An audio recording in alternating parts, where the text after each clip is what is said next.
Hi all, I'm Lou here at the Goose Hummock. This morning we're going to be tying the Clouser Minnow. I'm sure all of you recognize the name. The Clouser is no doubt one of the most successful flies ever tied for both freshwater and saltwater. I'm going to be maintaining my focus on the saltwater side. So while we get going into this, I want to walk you through the shop, show you where we have the material selection for tying the Clouser Minnow this morning.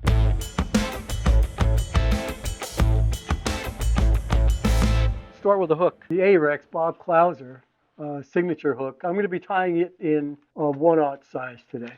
You can also use, we've got GAMAKATSU SS15s. That's also a good size for it. The AHREX is a great hook for this. Thread, come on over to where we keep the thread. You can tie with mono or colored thread. Today I'm going to be tying with 3/0 chartreuse. If you don't want to use colored thread, that one or any other color, mono is always great. And we have the mono 2 millimeter and 1 millimeter. Either one, doesn't matter. For the eye on the Clouser, it's a dumbbell eye. We have a really good selection of dumbbell eyes. We have the double pupil brass or the double pupil lead eyes. I'm going to be tying red today, and this is completely up to you, but we go from the medium to the large to the extra large. Double pupil, red, and that's only because they're going to be tying on a 2/0. And it's really about how fast the water is where you're fishing, how deep the water is, and how quickly you want it to get down in the column, and how you want to then move the fly through the water. Bucktails, good selection. We're going to be using white and chartreuse, so one white bucktail, and either pure chartreuse, which is a great color, as we say in the Cape. If it ain't chartreuse, it ain't no use. Or you can go over to the pastel as well. Good color. We'll take those, and last but not least, FLASHABOU. We're going to be pulling down some saltwater FLASHABOU we've got. I'm going to be using the pearl, and we're all set. Let's go tie. The Clouser Minnow is one of the most successful ties, patterns if you like, ever, and it can be tied in a range of sizes for your freshwater and for your saltwater side of your life.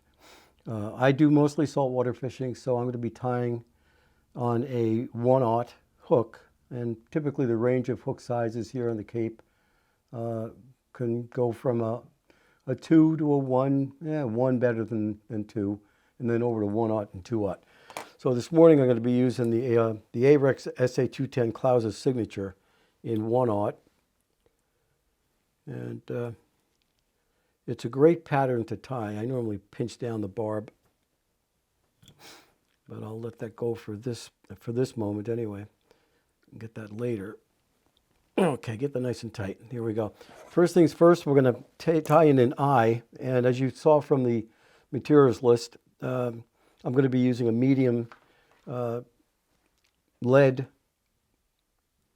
dumbbell eye. I'll show you that in a minute. But what I want to measure, I want to put a bump of thread first on the shank of the hook. And a really good spot to place that in is take your hook, take your dumbbell eye and place it just behind the eye of the hook and mark it at that point. That's going to give you enough space when you see how we get done tying in the bucktail to get the bucktail nicely tapered in front of the dumbbell eye. So right about there, just tie in a bump of thread. I'm using 3/0 uni thread in chartreuse for today. And take that. My eye is rolling away from me here. Easy enough to do. You take any of the dumbbell eyes, you're going to place it against the bump and just get it secured with a wrap or two. These are called X wraps. So good pressure on that just to get it situated, and then straighten it out like that. Make sure you're happy with the way she's looking in terms of level on the shank, horizontally that is, and then go ahead and wrap it down a little tighter. I do like to put in some of the I call them helicopter ties. Tighten it up. And then take the thread up to the eye of the hook and then back down about halfway. And leave it sit. Okay, I'm going to take some white bucktail first. And I'm going to pull off about, I'll call it a pencil, half a pencil's worth in terms of the amount of hair, just to give you an idea. Clip it off at the bottom, and then always do this. You want to hold the bucktail hair you've cut off by the long end and then pull out the shorter hairs. So you're looking for consistency in the length of the hairs, and then at a point just in a minute, we're going to cut that off to actually fit the size of the bucktail we're tying into the hook. What I want to be able to do is get this about, I don't know, 2.5 times the hook shank. So there's 1, there's 2, there's a half. All right? Little trick here. As Bob Clouser has said many, many times, take the hair, pinch it into an oval, and then cut it straight across.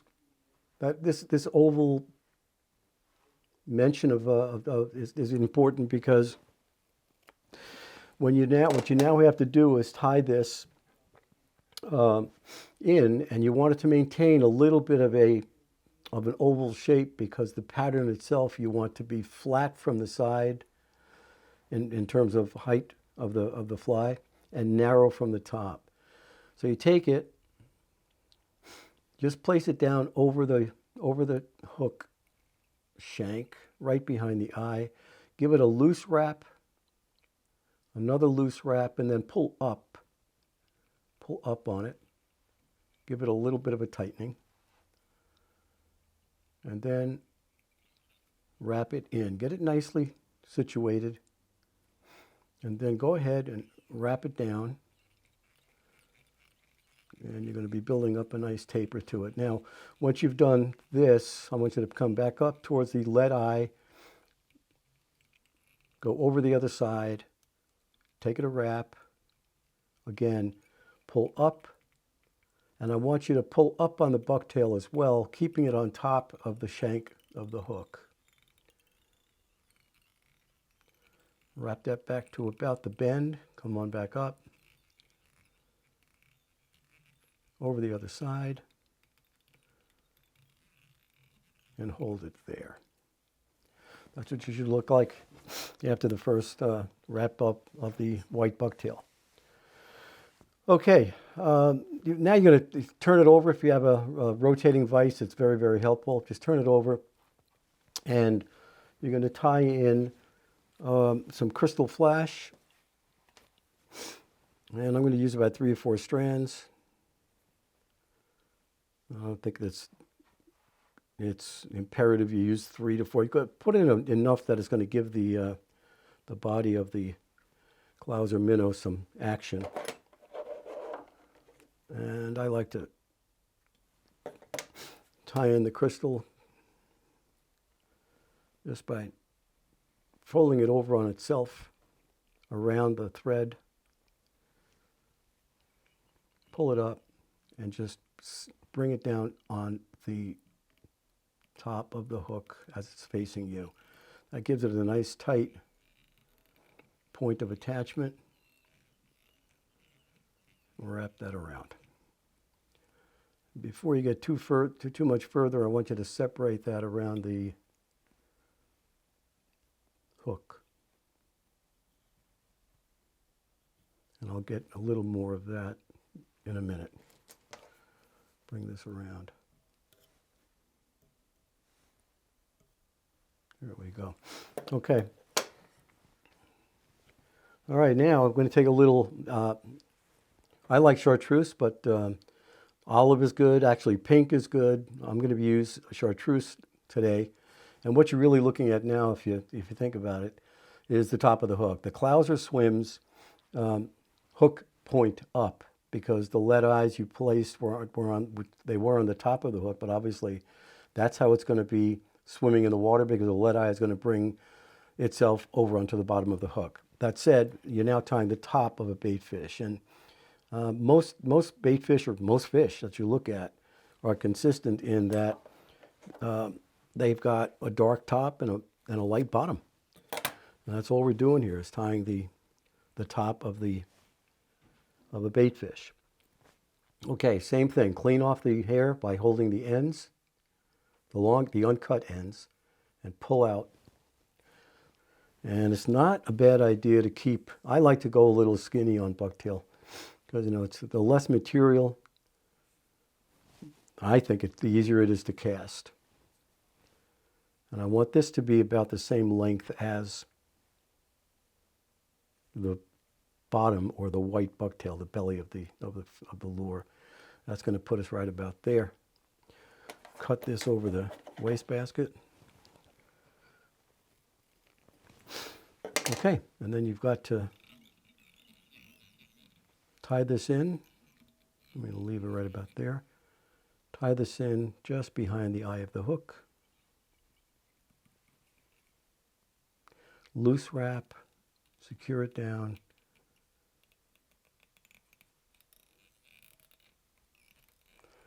And finish it into a nicely tapered head.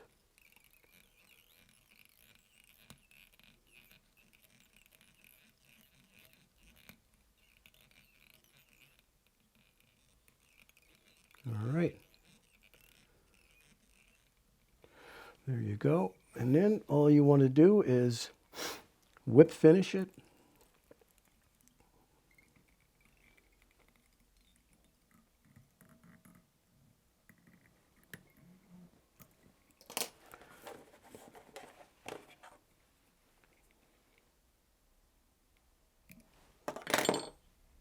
Put a little resin on there.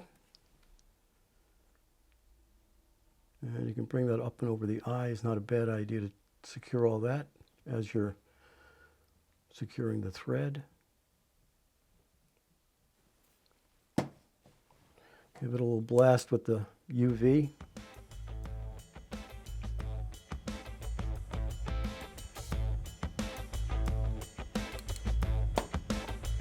And there you have it. Should be all set to go with the Clouser Minnow. There you have it. Okay, give it a shot.